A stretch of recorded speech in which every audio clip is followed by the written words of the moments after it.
tak akan mundur walaupun hanya selangkah.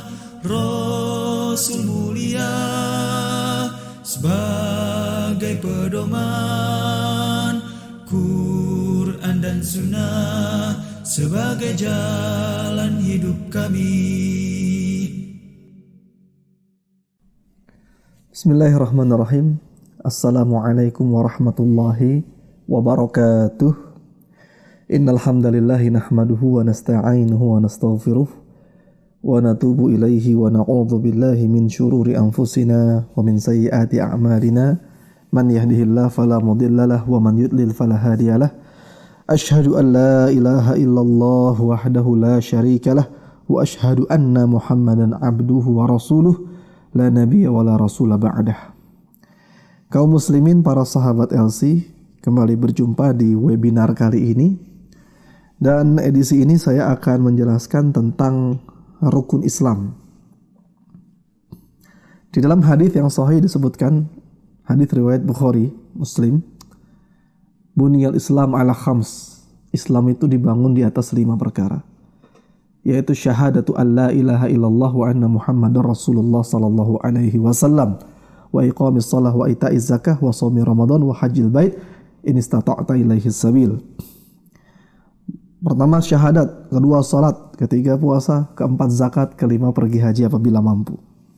Nah, ini adalah 5 bangunan Islam, 5 rukun Islam. Apabila seseorang mengingkari salah satu rukun di antara rukun Islam, maka tidak sah Islamnya. Dan dari 5 rukun Islam ini, yang pertama adalah 2 kalimat syahadat. Orang tidak dikatakan muslim walaupun dia yakin Allah itu ada, walaupun dia yakin akhirat itu ada, tetapi dia tidak mengucapkan 2 kalimat syahadat, maka belum dikatakan muslim. Maka mengucapkan 2 kalimat syahadat adalah gerbang masuk kepada Islam. Ya, kita harus yakin bahwasannya tidak ada agama di dunia ini yang diridhoi di sisi Allah Subhanahu wa taala kecuali hanya Islam. Innad dina 'indallahil Islam. Sesungguhnya agama yang diridhai Allah hanyalah Islam. Agama di dunia banyak. Bahkan dicatat ya, ada penelitian yang menyebutkan agama di dunia ini mencapai lebih dari 4.000 agama. Lebih dari 4.000 agama. Dengan Tuhannya beda-beda. Ada yang Tuhannya matahari, ada yang Tuhannya bulan, ada yang Tuhannya hewan-hewan, ada yang Tuhannya adalah pohon-pohon dan batu-batu, ada yang Tuhannya dewa-dewi, macam-macam. Tetapi semua agama itu ditolak oleh Allah Subhanahu wa taala yang menciptakan langit dan bumi, yang menciptakan kehidupan ini. Allah hanya menerima satu agama, yaitu Islam. Nah, untuk masuk ke dalam Islam maka harus mengucapkan 2 kalimat syahadat bagi yang sebelumnya kafir, bagi yang sebelumnya musyrik, bagi yang sebelumnya bukan beragama Islam. Tetapi bagi yang sudah beragama Islam, ya, maka dia tidak perlu lagi mengucapkan 2 kalimat syahadat. Nah, hanya saja apabila seseorang sudah mengucapkan 2 kalimat syahadat, itu syahadat harus difahami dengan benar. Kenapa? Kalau tidak difahami dan tidak dilaksanakan kandungannya, maka dia nanti dikhawatirkan akan terjatuh ke dalam pelanggaran yang menyebabkan batalnya 2 kalimat syahadat. Nah, oleh karenanya, agar 2 kalimat syahadat kita tidak batal, agar kalimat syahadat kita diterima di sisi Allah dan kita diakui oleh Allah sebagai seorang muslim, maka kita wajib memahami betul apa makna kalimat syahadat. Baik syahadat pertama maupun syahadat kedua. Syahadat pertama adalah asyhadu an la ilaha illallah wa asyhadu anna Muhammadar Rasulullah sallallahu alaihi wasallam. Ini yang kedua. Ya, jadi 2 kalimat syahadat. Yang satu adalah asyhadu an la ilaha illallah, yang satu lagi asyhadu anna Muhammadar Rasulullah sallallahu alaihi wasallam. Dan ini selalu kita dengar sehari minimal 5 kali ya, karena kita mendengar adzan ya dalam lafaz-lafaz azan, dengan keras muadzin mengumandangkan azan, dan juga mengandung 2 kalimat syahadat ini. Baik, kita akan awali dari syahadat yang pertama, yaitu syahadat la ilaha illallah. Apa arti dari asyhadu an la ilaha illallah? Asyhadu artinya saya bersaksi. Saya bersaksi dan juga mengikrarkan, menyatakan. Ya, jadi asyhadu itu artinya dengan ini saya menyatakan, gitu. Jadi dengan ini saya menyatakan, itu arti daripada asyhadu. Apa? Pernyataan apa yang kita ucapkan? La ilaha illallah. Tidak ada ilah yang berhak diibadahi selain Allah.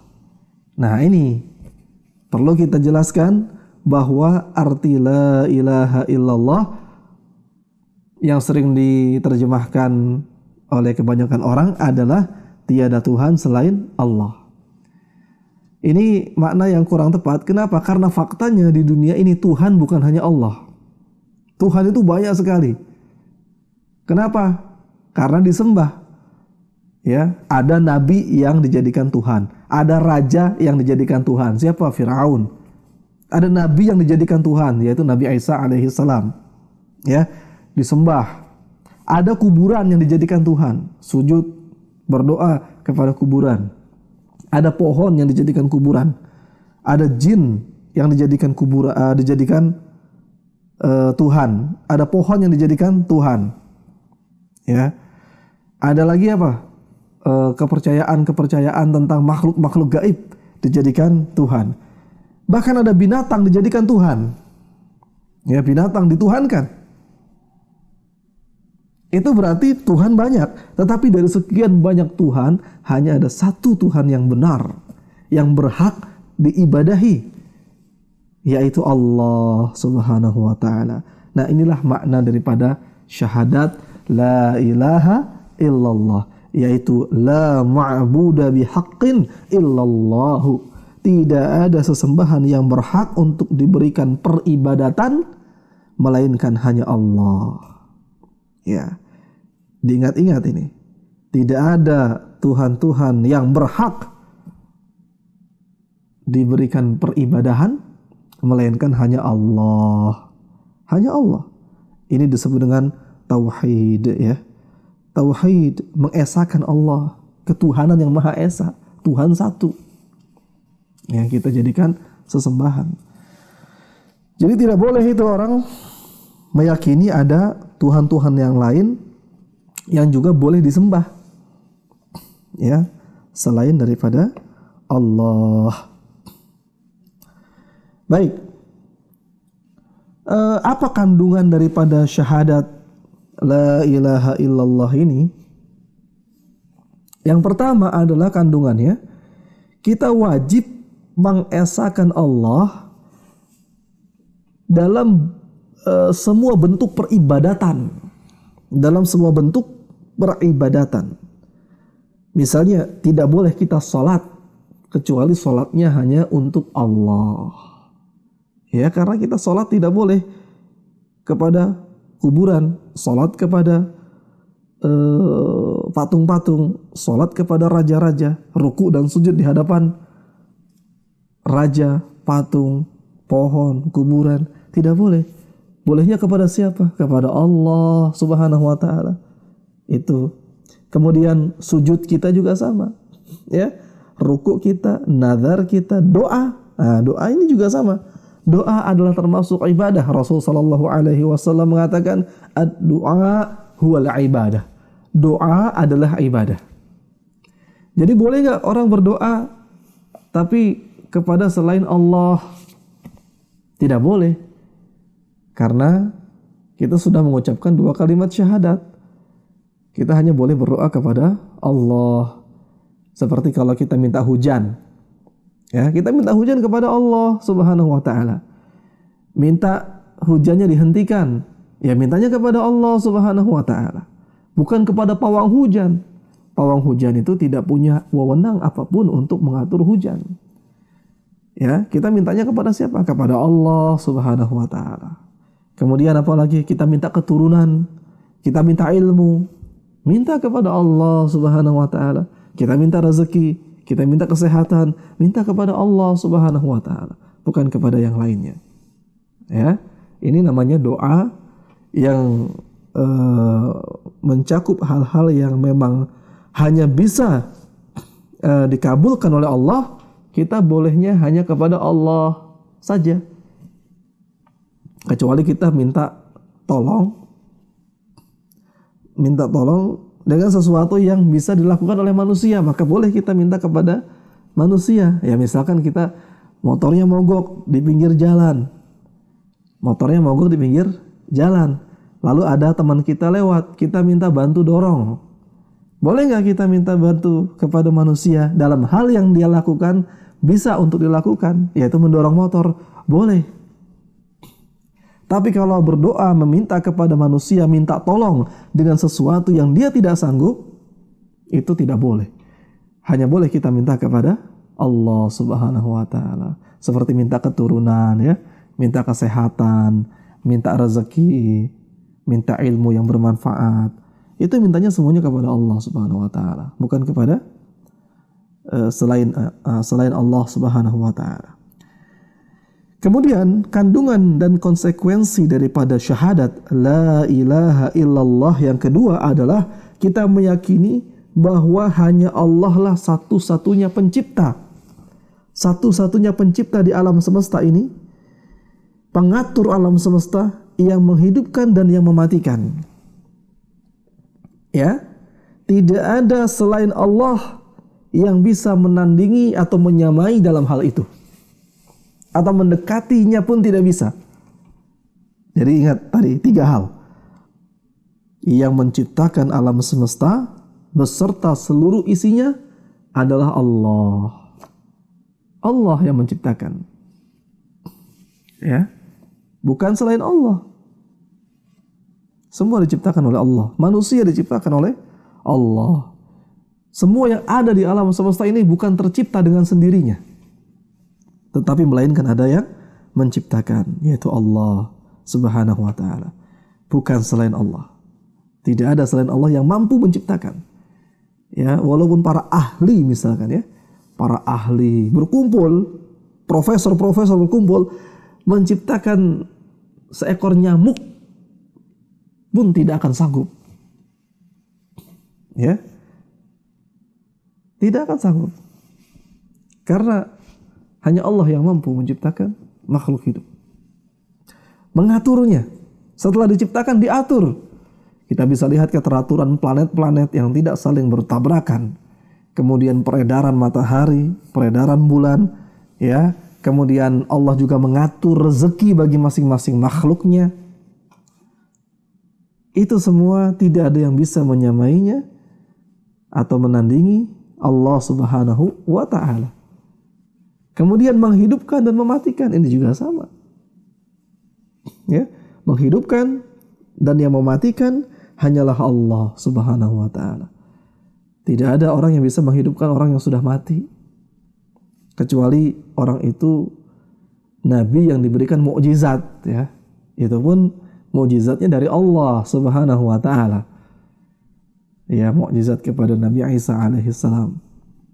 Nah, tidak ada yang bisa menghidupkan dan mematikan selain Allah. Ini harus kita yakini. Lalu yang ketiga, ya, seorang yang telah mengucapkan 2 kalimat syahadat, asyhadu an la ilaha illallah, asyhadu anna Muhammadar Rasulullah. Ya, utamanya mengucapkan kalimat la ilaha illallah, tidak ada ilah, tidak ada sesembahan yang berhak diibadahi selain Allah. Maka kita harus meyakini bahwa agama yang boleh dianut di muka bumi hanyalah agama Allah, gitu. Agama yang boleh dianut di muka bumi ini hanyalah agama Allah. Dan agama Allah ini adalah agama yang sudah ada sejak zaman Nabi Adam alaihissalam.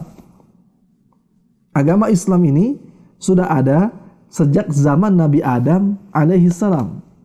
Jadi Islam itu bukan agama yang dibawa oleh Nabi Muhammad SAW saja, tetapi semua nabi itu agamanya Islam. Agamanya agama Allah.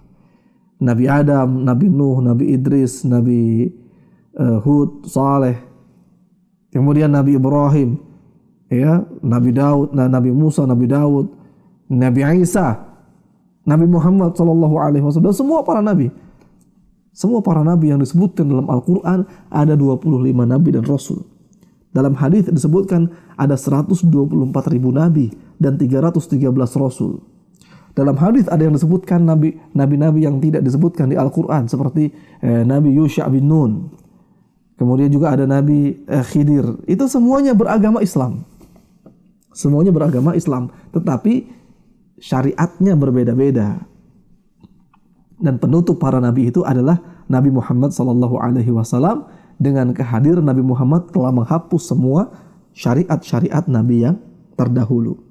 Tetapi intinya kita harus meyakini bahwa tidak ada agama yang benar di muka bumi ini untuk dianut dan diterima oleh Allah kecuali hanya agama Allah. Agama Allah itu Islam. Innad dina 'indallahil Islam. Dalam surat Ali Imran.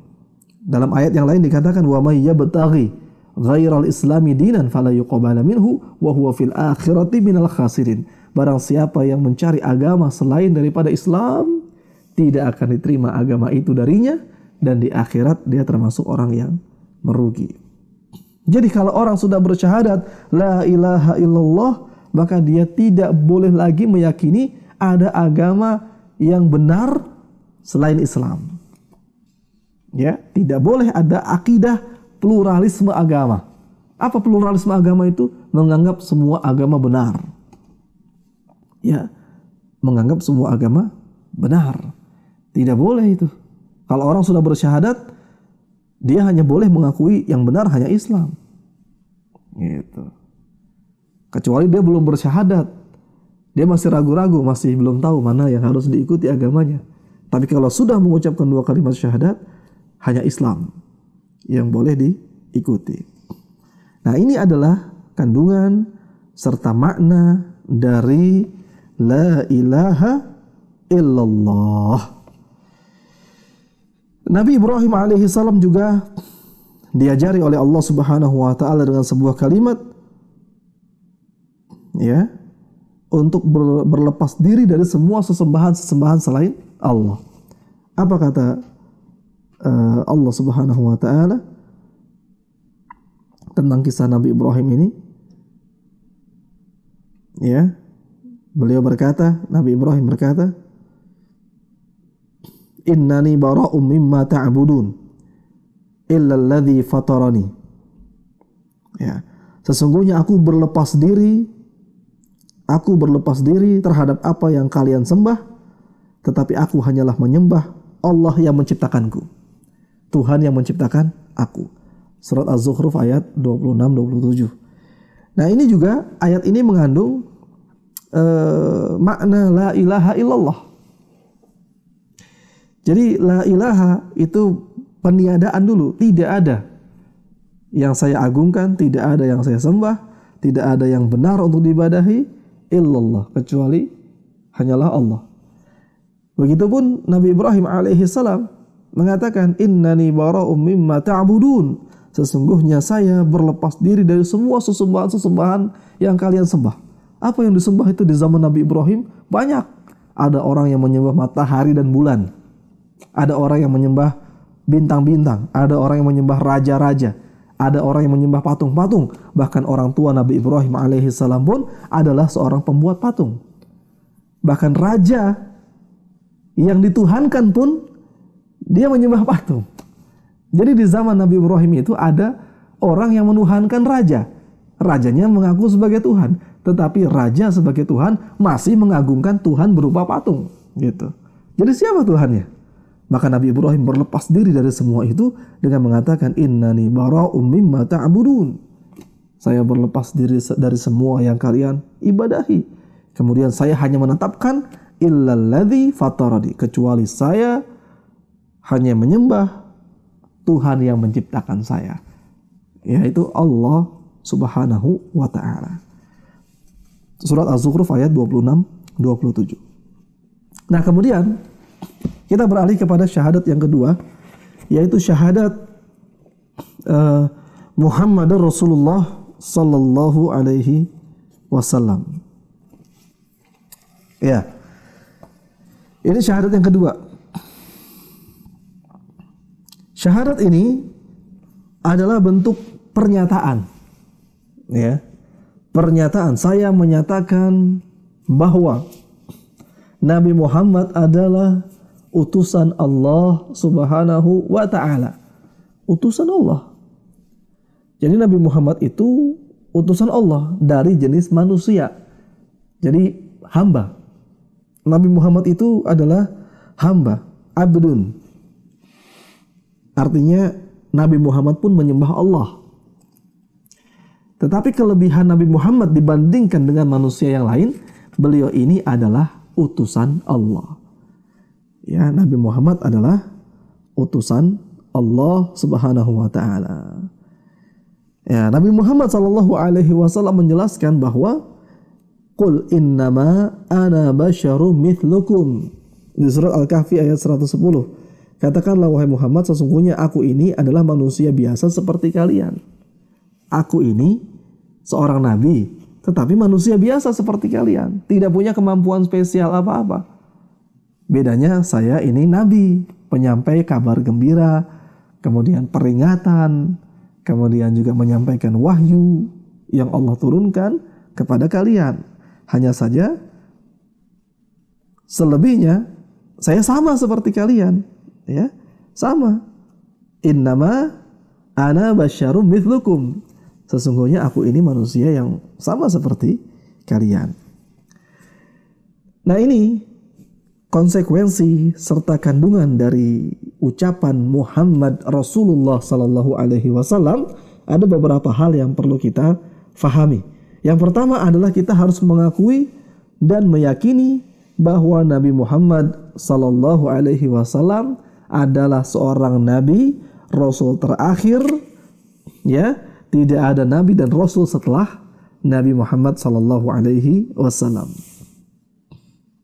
Jadi konsekuensinya adalah kita meyakini Nabi Muhammad ini adalah penutup para nabi dan rasul. Ya, kita beriman kepada rasul-rasul sebelumnya, dari mulai Nabi Adam sampai dengan Nabi Isa alaihi salam. Tetapi belum lengkap kalau belum mengimani Nabi Muhammad sallallahu alaihi wasallam. Nah, dengan mengimani Nabi Muhammad sallallahu alaihi wasallam sebagai rasul, maka sudah lengkaplah kita dalam mengimani para rasul. Dan tidak ada rasul setelah beliau sallallahu alaihi wasallam. Walaupun banyak yang mengaku rasul, banyak yang mengaku nabi, banyak yang mengaku mendapat wahyu, tetapi itu semua adalah pengakuan dusta. Bahkan Nabi pernah bersabda bahwa setelahku nanti ada 30 orang yang mengaku sebagai nabi. 30 orang pendusta yang semuanya mengaku sebagai nabi. Nah, maka kalau kita sudah mengucapkan dua kalimat syahadat, syahadat la ilaha illallah dan syahadat Muhammad Rasulullah, maka tidak ada yang boleh dipercayai mengaku sebagai nabi setelah Nabi Muhammad sallallahu alaihi wasallam. Lalu yang kedua adalah kita harus mengikuti dan mengamalkan ajaran yang dibawa oleh Nabi Muhammad sallallahu alaihi wasallam, bukan ajaran nabi yang sebelumnya. Nah, ini penting ya. Nabi-nabi yang kita imani banyak, ada 25 nabi dan rasul. Tetapi ajaran yang boleh diikuti adalah ajaran Nabi Muhammad sallallahu alaihi wasallam saja. Karena kedatangan Nabi Muhammad sebagai penutup para nabi itu menasakh, menghapus syariat-syariat yang sebelumnya. Ya, contoh syariat adalah pernikahan misalnya. Di zaman Nabi Adam boleh menikah antara saudara dengan saudari.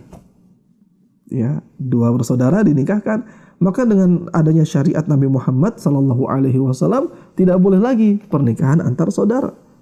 Itu disebutnya mahram. Haram untuk menikah. Kemudian juga ada syariat sujud penghormatan misalnya ya. Di zaman Nabi Yusuf alaihi salam itu saudara-saudara Nabi Yusuf alaihi salam memberikan sujud penghormatan sebagai bentuk pemuliaan ya kepada Nabi Yusuf. Nah, itu masih boleh di zaman Nabi Yusuf. Tetapi di zaman Nabi Muhammad sallallahu alaihi wasallam sudah tidak dibolehkan, dilarang ya. Dilarang. Nabi pernah bersabda bahwa seandainya dibolehkan seseorang bersujud kepada sesama manusia, niscaya aku akan perintahkan kepada para istri untuk bersujud kepada suaminya. Tapi kan nggak boleh. Jadi sujud, baik sujud ibadah, sujud penghormatan, itu hanya diperbolehkan untuk Allah Subhanahu wa ta'ala. Kemudian syariat apa lagi? Misalkan syariat memelihara jin. Memelihara jin dengan alasan mengikuti ajaran Nabi Sulaiman alaihissalam. Ini sudah tidak boleh lagi. Sudah tidak boleh lagi karena Nabi Muhammad SAW melarang kita untuk meminta bantuan kepada jin. Ya, kepada jin. Memelihara jin atau berkawan dengan jin. Nggak boleh. Tapi kalau ada orang beralasan, saya kan ikut ajaran Nabi Sulaiman. Ya, kalaupun benar Nabi Sulaiman dikatakan memelihara jin, maka tidak boleh. Dan yang perlu kita luruskan, Nabi Sulaiman alaihissalam itu memiliki mukjizat, ya. Beliau sebagai penguasa, beliau sebagai raja yang Allah Subhanahu wa taala tundukkan jin dan juga hewan-hewan untuk tunduk di kerajaan Nabi Sulaiman alaihissalam. Ya. Hanya saja kita yang hidup di akhir zaman tidak boleh lagi seperti itu. Ya. Kenapa? Karena kita bukan Nabi Sulaiman ya. Kita bukan Nabi Sulaiman yang bisa menundukkan jin. Jangan-jangan sebaliknya nanti. Bukan kita yang menundukkan jin, justru kita yang ditundukkan oleh jin. Kita yang disuruh-suruh oleh jin untuk menyiapkan sesajen-sesajen. Kita disuruh-suruh oleh jin untuk menyediakan tumbal-tumbal. Jadi kita yang diperbudak oleh jin. Seperti itu. Kita bukan Nabi Sulaiman. Jadi jangan kepengen seperti Nabi Sulaiman alaihissalam. Itu kekhususan bagi Nabi Sulaiman alaihissalam yang Allah berikan mukjizat kepada beliau untuk bisa menundukkan jin dan juga hewan-hewan di bawah kerajaan beliau alaihissalam. Jadi perlu dipahami gini ya. Jadi konsekuensinya kalau kita sudah mengucapkan syahadat Muhammad Rasulullah, ikuti ajaran Nabi Muhammad sallallahu alaihi wasallam, bukan ajaran Nabi selain Nabi Muhammad. Bahkan Umar bin Khattab radhiyallahu anhu ketika membaca kitab Taurat dan ketahuan oleh Nabi Muhammad, dilarang. Dilarang. Kenapa? Karena sudah ada Nabi Muhammad. Ya. Kalau seandainya Nabi Musa hidup di zaman Nabi Muhammad sallallahu alaihi wasallam, maka Nabi Musa pun akan menjadi pengikutnya Nabi Muhammad sallallahu alaihi wasallam. Bukan nabi tersendiri. Gitu. Bahkan Nabi Isa alaihi salam pun, Nabi Isa ini ya, nanti Nabi Isa akan turun di akhir zaman ini. Akan turun di akhir zaman untuk mematahkan salib-salib, untuk membunuh babi-babi, dan untuk membunuh Dajjal laknatullah alaihi. Kemudian Nabi Isa turun, sholat. Sholatnya ikuti ajaran Nabi Muhammad, bukan sholat ajaran Nabi Isa. Gitu.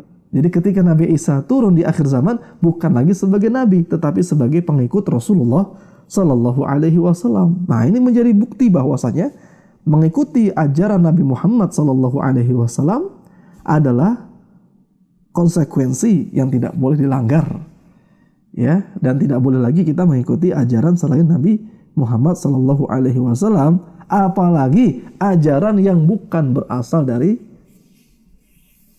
para nabi, gitu.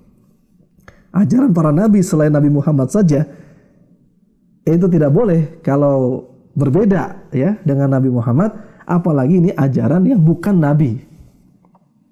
Ini bisa menyesatkan. Kemudian yang ketiga, kita ini wajib mengagungkan dan mencintai Nabi Muhammad sallallahu alaihi wasallam di atas kecintaan kepada diri sendiri, orang tua, anak dan keluarga. Ya, Umar ibn Khattab radhiyallahu anhu pernah ditegur oleh Nabi Muhammad sallallahu alaihi wasallam ketika beliau mencintai seluruh manusia, mencintai Nabi Muhammad kecuali dirinya sendiri. Ya. Maka ketika itu ditegur oleh Nabi dengan mengatakan bahwa ya Umar, wahai Umar, belum benar imanmu sebelum aku lebih kau cintai. Maka diralatlah perkataan Umar itu. Kemudian saat itu langsung Umar mengatakan, ya Rasulullah, wahai Rasulullah, mulai saat ini engkau lebih aku cintai daripada diriku sendiri. Ini.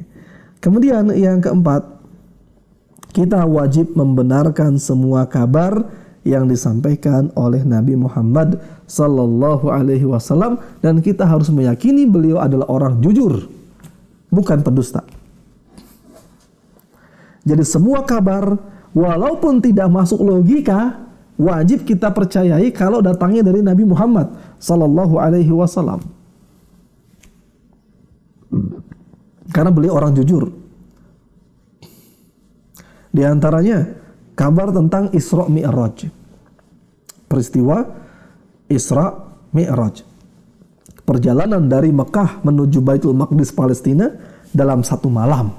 Kemudian dari Palestina naik ke Sidratul Muntaha, ke langit ke-7. Nah, itu wajib kita percaya. Kenapa? Karena datangnya dari Nabi Muhammad SAW, dan beliau tidak mungkin berbohong. Dan itu adalah salah satu mukjizat. Mukjizat. Kemudian ada kabar apa lagi? Kabar-kabar tentang apa yang akan terjadi di akhir zaman. Tentang matahari terbit dari barat, kemudian akan ada Dajjal, akan ada dabbah, binatang melata yang menjadi tanda-tanda kiamat, ya. Kemudian akan adanya kehancuran alam semesta hari kiamat. Kemudian manusia dibangkitkan. Kemudian ada syafaat. Itu semua kabar-kabar yang akan datang yang berasal dari Nabi Muhammad SAW harus kita percayai. Kemudian juga ada siksa kubur, ada nikmat kubur, ya. Ada pertanyaan malaikat munkar nakir di alam kubur tentang 3 pertanyaan. Siapa Tuhanmu, siapa nabimu, apa agamamu. Ini kan hal-hal yang gaib. Tetapi karena ini datangnya dari Nabi Muhammad, maka wajib kita yakini. Karena beliau itu tidaklah mengatakan kecuali atas dasar wahyu dari Allah Subhanahu wa taala, bukan ngarang. Wa ma yantiqu 'anil hawa in huwa illa wahyu yuha. Dan tidaklah Nabi itu mengatakan apa yang berasal dari hawa nafsunya, melainkan semua yang diucapkan yang berhubungan dengan akidah maupun syariat itu berasal dari wahyu Allah Subhanahu wa taala, dan wajib kita yakini. Ya. Dan kita juga wajib mendahulukan sabda Nabi, pendapat Nabi di atas semua pendapat selain Nabi sallallahu alaihi wasallam, serta tidak membuat syariat-syariat baru atau mengikuti ajaran yang tidak dibawa oleh Nabi Muhammad sallallahu alaihi wasallam. Dan yang terpenting juga di sini, syahadat Muhammad Rasulullah sallallahu alaihi wasallam itu memiliki 2 sisi. Sisi yang pertama adalah kita mengagungkan Nabi, ya, mengagungkan Nabi tadi, ya, mengagungkan karena beliau adalah seorang Nabi, mendapat wahyu, dan beliau adalah orang maksum, terjaga dari perbuatan dosa, maksum, ya. Kemudian di sisi lain kita juga tidak boleh berlebih-lebihan di dalam mengagungkan Nabi. Tidak boleh berlebih-lebihan. Mengagungkan wajib. Tadi mencintai Nabi di atas diri kita sendiri, ya, mendahulukan sabda Nabi di atas semua pendapat selain Nabi, mempercayai semua kabar yang datang dari beliau, ikuti syariat beliau, tidak boleh membuat ajaran-ajaran baru. Tetapi kita juga tidak boleh berlebih-lebihan. Dan ini dipesankan oleh Nabi sallallahu alaihi wasallam dalam hadis riwayat Bukhari, la tutruni kama atratin nasara bin Maryam fa innama ana abduhu faqulu abdullahi wa rasuluh. Janganlah kalian, wahai para sahabatku, berlebih-lebihan dalam memujiku, dalam mengagungkanku, sebagaimana orang-orang Nasrani berlebih-lebihan dalam memuji Isa putra Maryam. Aku hanyalah hambanya, maka katakanlah oleh kalian Abdullah wa Rasuluh. Abdullah, hamba Allah, dan Rasulullah. Jadi Nabi Muhammad itu adalah Abdullah, hamba Allah, yang juga mengabdi kepada Allah, dan Rasul, dan utusan Allah. Jangan seperti orang-orang yang dikatakan Nabi tadi, Nasrani misalnya, berlebihan dalam memuji Nabi Isa sampai-sampai Nabi Isa dijadikan Tuhan, disembah. Nabi Muhammad tidak mau seperti itu, melarang. Ya. Kemudian juga Nabi Muhammad SAW tidak memiliki sifat-sifat ketuhanan, karena beliau hamba, tadi dikatakan Abdullah. Abdullah itu berarti hamba, bukan Tuhan. Sehingga ketika kita mengagungkan Nabi Muhammad SAW, jangan menganggapnya memiliki sifat-sifat ketuhanan, seperti bisa mengabulkan kesulitan, bisa meringankan kesulitan orang, ya, bisa mengangkat permasalahan manusia, berdoa minta keturunan kepada Nabi Muhammad. Tidak bisa. Berdoanya minta kepada Allah Subhanahu wa Ta'ala, minta surga kepada Allah Subhanahu wa Ta'ala. Ya, seperti itu. Termasuk juga di dalam memuliakan Nabi Muhammad SAW, tidak boleh juga kita mengkeramatkan kuburan Nabi SAW. Ya, mengkeramatkan kuburan Nabi, sujud di depan kuburan Nabi, itu tidak boleh juga. Ya, tidak boleh, karena Nabi tidak memiliki sifat-sifat ketuhanan. Jadi sebatas kita mengagungkan Nabi Muhammad SAW sesuai dengan yang dicontohkan oleh para sahabat radhiyallahu anhu. Bagaimana para sahabat itu kecintaan kepada Nabi, memuliakan Nabi, itulah yang kita ikuti. Ya, insya Allah orang yang paling dekat dan paling mengagungkan Nabi adalah para sahabat. Para sahabat itulah yang kita contoh. Ya. Ini ya kira-kira pembahasan kita kali ini. Insya Allah bisa menambah pemahaman kita bahwasanya kita ketika sudah mengucapkan 2 kalimat syahadat, maka harus memahaminya dan harus melaksanakan konsekuensinya. Kenapa? Kalau tidak, maka syahadat kita akan rusak. Syahadat akan batal. Apa pembatal-pembatal syahadat? Banyak ya, para ulama ada yang menyebut 10, ada yang menyebut 11, ada yang menyebut 12.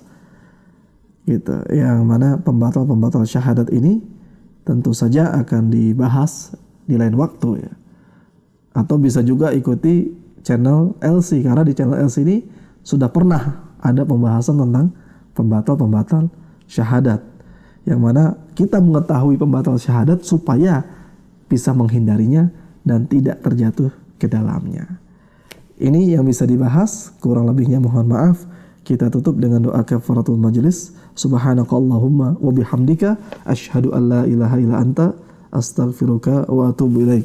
Sampai jumpa lagi dalam pembahasan rukun Islam yang kedua, yaitu salat, dan seterusnya sampai pembahasan haji. Assalamualaikum warahmatullahi wabarakatuh. Tak akan mundur walaupun hanya selangkah. Rasul mulia sebagai pedoman, Quran dan Sunnah sebagai jalan hidup kami.